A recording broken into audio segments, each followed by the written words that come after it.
Hello Pisces, and welcome to your reading for the week of December 11 through 17, 2023. This is a reading if you are a Pisces Sun, Pisces Moon, Pisces Rising, or have some other significant Pisces placement in your chart. If you're returning to this channel, welcome back. It's good to have you again. And if you are new to this channel, welcome. I hope that this reading resonates with you. If you do find that these readings are helpful, please consider subscribing to this channel. Do like and leave me a comment. And if this is something you are viewing outside of the week of December 11 through 17, then there is probably a message for you here. In fact, I would say there's definitely a message for you, so definitely watch through to the end and see what you feel resonates with your situation. The way I do these readings, if you are new to this channel, is I will do a astrological horoscope spread because I feel this gives the most information about all aspects of your life, not just love or career, but everything. And I use cartouche cards. I use the Way of Cartouche system, which are these cards right here. And I have been using those for many years, about 36 years now. And I elucidate these or clarify them with the tarot. And the tarot deck I'm using this week is the Mother Peace Round deck. So let's lay out the rest of our cards. And I apologize. I feel like I've got this persistent cough little bit thing, so I hope that's not going to be extremely annoying through this reading. I feel like it might have been through the last one that I did. So, yeah, not sure what it is about this morning. Okay. So we're going to begin with Aries energy. This is, like I said, 12 astrological houses. Aries is the first house, and this has to do with your personality, how you present yourself to the world, how others see you, how you want others to see you. And you have the pyramid with the Six of Swords.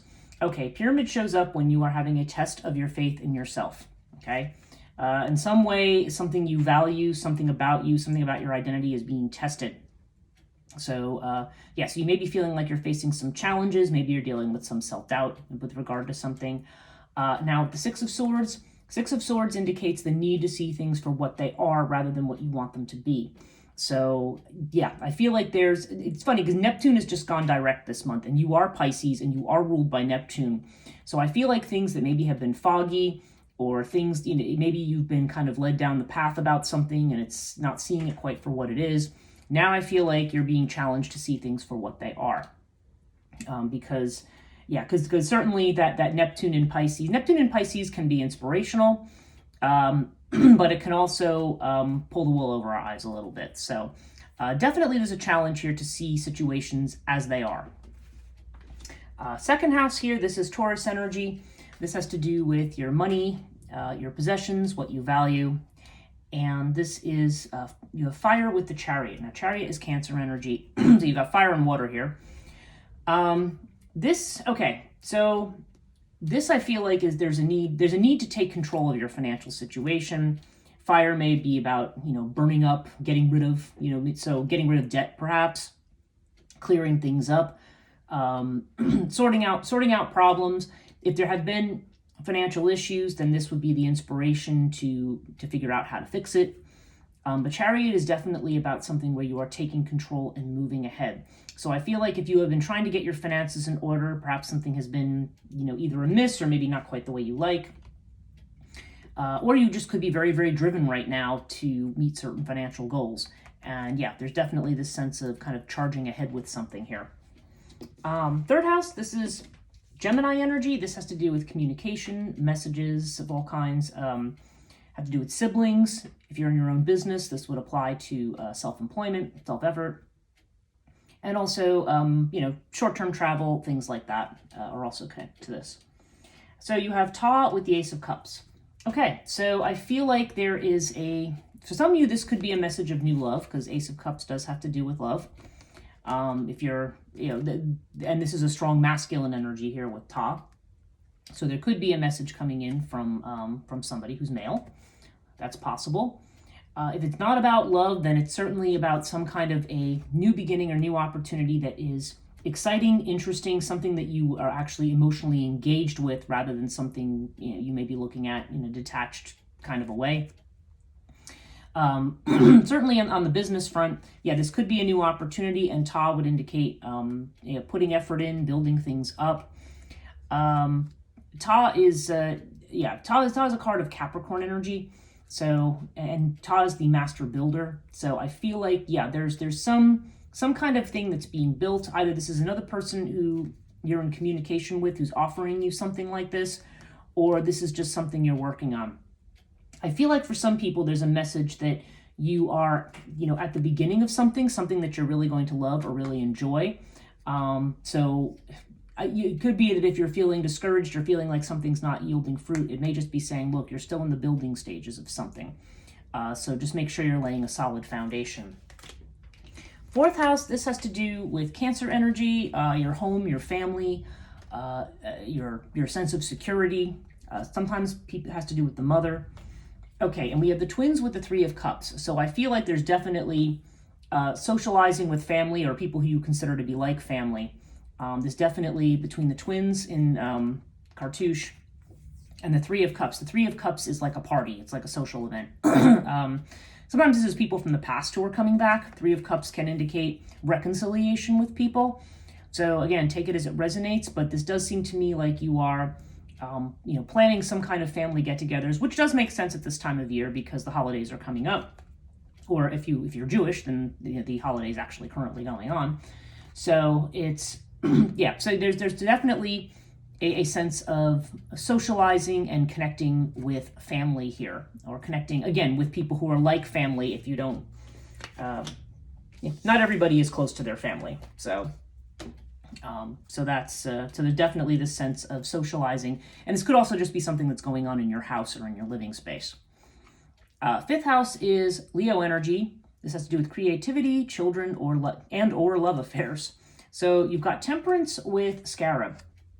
Scarab indicates new beginnings. So this could be a new creative project, could be the birth of a new child for some people, or it could be a new love affair. All those things are possible in this house. Now you have it with Temperance. Temperance is about, Temperance could be Sagittarius for some of you. Okay, take that as it resonates. But as you see in this card with the shaman here, you have water and fire. So this is the idea of blending disparate elements. There's taking things that seem to be opposite. It's not a matter of getting rid of one and keeping another. It's about seeing how things can be integrated and kept together. In some decks, this is known as the art card. So I think it's interesting that it's here because in the fifth house, I feel like this could mean that may have to do with a new and creative solution to a particular situation, or you may be doing some kind of creative work that blends elements that don't seem like they go together. So take that as it resonates. Overall, though, Temperance is a nice card because it's definitely a card of trying to keep things in balance and resolving paradoxes of some kind. Okay, sixth house, this is your health. This is anything that you're worried about, and potentially your job, because this is the house of service. For some of you, this might apply to domestic animals. Priestess of Swords with Isis. Okay, these are two. I would say that these are almost two opposite energies, because Isis is more intuitive. It's a little bit more like the High Priestess. So it's a little bit more like you. It's a little bit more Piscean. But this Priestess of Swords is Queen of Swords energy. So this is about being kind of perfectionist, having a high standard, looking at something from a very clinical or logical perspective. For some, this is the energy of like being divorced or being an ex, or there's definitely this sense of it's definitely a cooler, much more clinical, high standard kind of energy. Isis is a little bit more motherly and more accepting and embracing. So maybe those are the two elements you're balancing here. I don't know. Maybe it has to do with a specific person that you're concerned about. Maybe this would be an air sign person. So air is either Gemini, Libra, or Aquarius. Those are the air signs. Doesn't have to be though. So I don't know. There's definitely a sense here of, I feel like maybe this has a lot to do with the fact that in this first house, you're seeing this element of needing to see something for what it is. So maybe there's this element here of kind of cutting through nonsense when it comes to a job or maybe a health situation, or just something else that you're worried and concerned about. And there's also a little bit of a need to not only follow your intuition with Isis, but I think also that sometimes patience is going to be required to get where you want to be with the situation. So again, take all that as it resonates.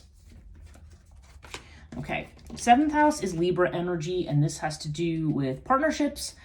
It has to do with, so committed partnerships, marriages, business partnerships, other significant partnerships that are more committed, say, than a love affair.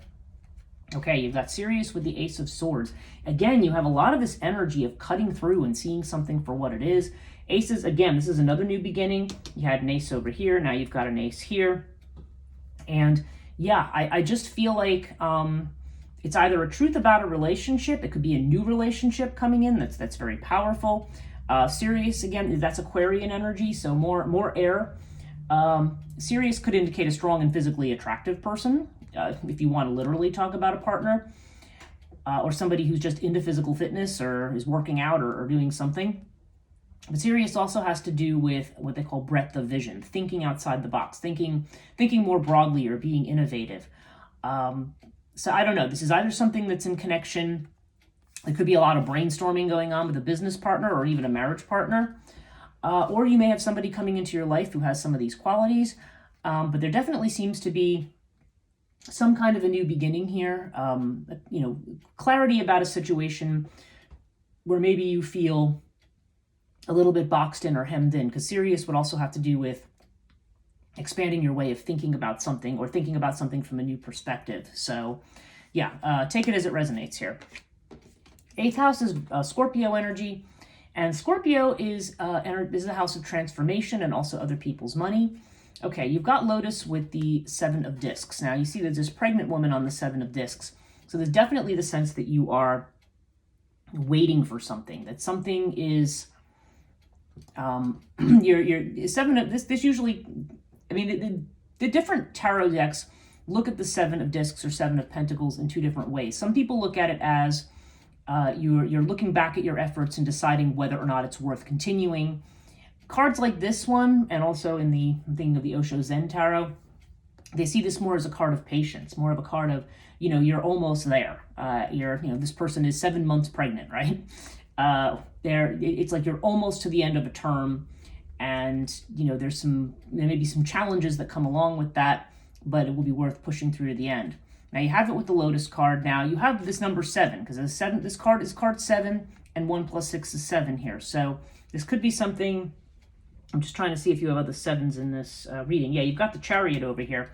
So, and again, this is the house of finance, so this could have to do with money or somebody else's money.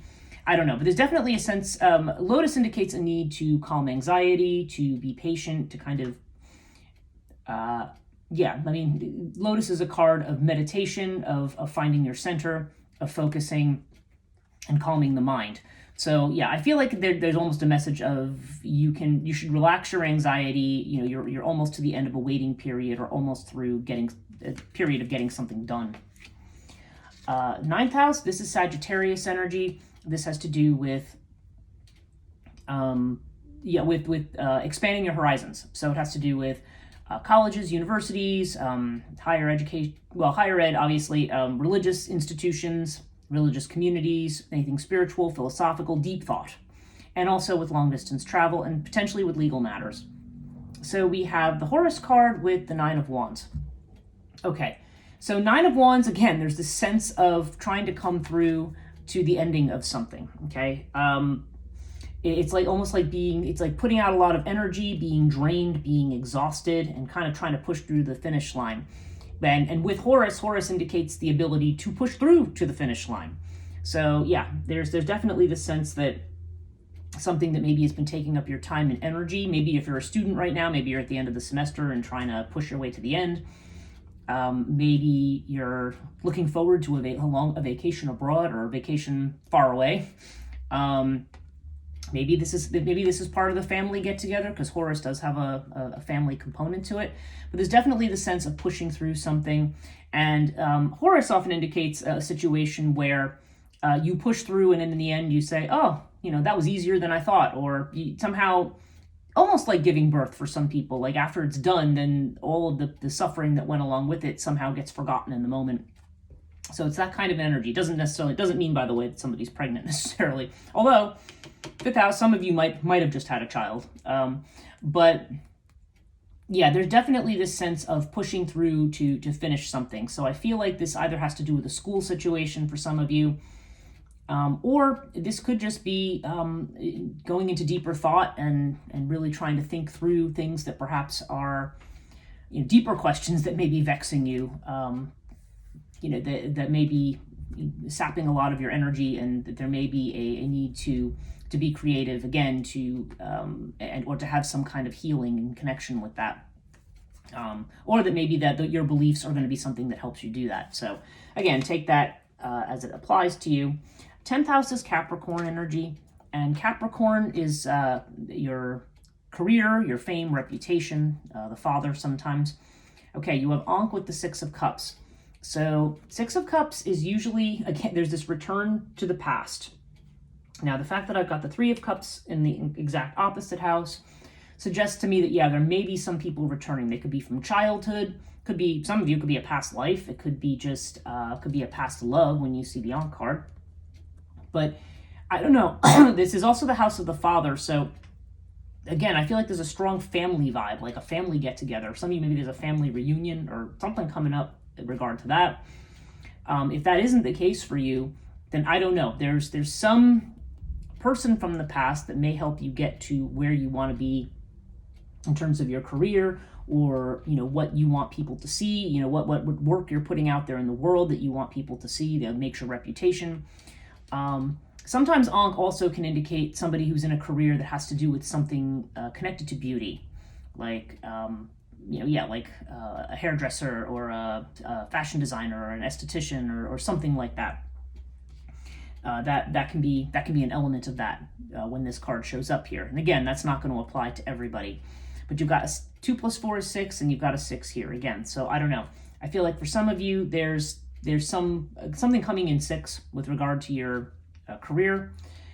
But seeing these two together, yeah, I don't know. I just feel like whatever it is you're trying to do here with your career or with something, there's a chance to do something that you really love. Or like I said, you might be going into one of those careers I mentioned, but this could also just be about doing what you're really passionate about. And perhaps there is going to be somebody from the past, or you're going to be looking back to a past situation to bring this about. Now, I should note Mercury is retrograde from December 13th through January 1st. So there's a lot of cards of reconciliation and reevaluation here. So that is absolutely typical of the retrograde period, and that is the way you really should spend your retrograde time. Rather than starting something new right now, you want to be reevaluating and revisiting what's come before. 11th house, this is Aquarius energy, so this is your friendships, your social networks, even business networks, and also your hopes and wishes, your goals. Okay, so you've got air with the sun. So this is a nice energy because, again, their sun shines a light, a very happy light on things. And air would indicate, well, air is certainly a card of friendship. So I feel like this, in addition to family, this may be a time when you're getting together with friends, or maybe it's advising you to do so. And the sun brings a lot of happiness. Again, it brings a lot of clarity and light. This is Leo energy. This fits in the Aquarius house because Aquarius is an air sign. But there may be messages coming in from friends. There may be travel. There's a lot. Seems like there's quite a bit going on around friends and family for you right now, and I think you need to. Definitely, it's a time to celebrate and enjoy that, in spite of whatever else may be going on. Okay, and now the 12th house. This is your house, Pisces energy. So this is the house of what we keep hidden. Okay, so what we keep hidden. So it's about what we might be afraid of, what doubts we might have, the things that we don't want to show to other people. And also things that are in the imagination and dreams and so forth. And sometimes foreign travel, too, are ruled by the 12th house. Okay, so you've got Nepenthes, which is kind of your own card because you are Neptune ruled. And this is strong Neptune energy. This is also that amorphous, I don't know what's going on kind of energy. Nepenthes it's talking about hidden stuff in the house of what's hidden. So I feel almost like there may be a fear here about what's coming next, right? Like, because Nepenthes may indicate that the path forward for you is still not clear. And with the Magician, there's definitely a desire to manifest something. to bring it about, but there may be a worry that you're not going to be able to do that. But Magician is a 1 card, and you've got a couple of aces here. So my feeling is that there's some situation that it's still at the beginning. Like I'm seeing a lot of cards here of waiting. And some of this I think is going to have to do with the retrograde, but I think some of it too is just right now you need to be clear. I mean, there's a whole lot of cards, a lot of sword cards here too that are saying you need to be clear. You need to get the facts. You need to see something for what it is in order to do this manifesting, okay? So I don't think you need to worry that you can't manifest it. You just need to be clear on where you really are first. Overall, you have the Urias card with the Daughter of Cups, which is the Page of Cups. And yeah, this again, there's messages here, potentially new beginnings. Urias would have to do with that which is unexpected. So, okay, I think the overall message is, I think you may be worried about certain things or where certain things are going. This is saying things are not as bad as they appear, okay? You may have some surprises coming. Certainly, if you feel like there's something adversarial going on, Urias indicates outwitting your adversaries. But more often than not, I feel like it's saying, just hold tight, stay put, keep certain things to yourself, and ultimately you're going to see how everything's going to work out. You know, again, there's this idea of something being new or being in its infancy. So you will get to where you're going. Just right now, you're at the beginning, and right now you should really be on a fact-finding mission, and that should be the steps that you're taking, at least for the moment. That's it for you this week, Pisces. I hope this was helpful. If you do enjoy these readings, or if they're helpful, do consider subscribing to the channel. Please like and comment, and thanks so much for watching, and I'll see you next week.